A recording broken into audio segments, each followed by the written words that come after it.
আছে যে আল্লাহ তাআলা নিজে করেন, ফেরেশতারাও করেন এবং ঈমানদারদেরকেও করতে বলছেন একটা কাজ।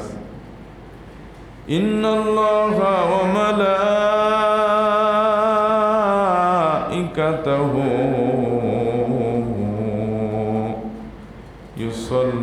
ইউসাল্লুনা আলান নবী ইয়া আইয়ুহাল্লাযীনা আমানু সাল্লু আলাইহি ওয়া সাল্লিমু তাসলিমা।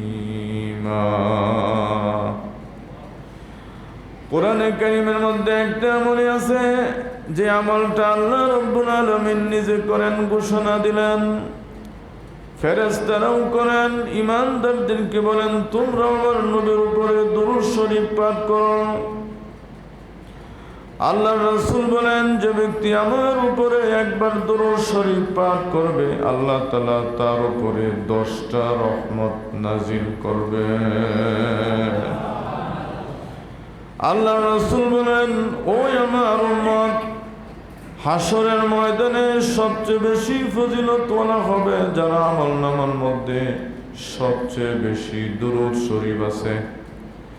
এজন্য উলামায়ে কেরাম বলেন জীবনে একবার হলেও দুরূদ শরীফ পড়া ফরজ, ওয়াজিবের তো সমতুল্য। উলামায়ে হযরতরা লেখেন যেই মজলিসের মধ্যে আল্লাহ রাসূলের নামের উল্লেখ করা হয়,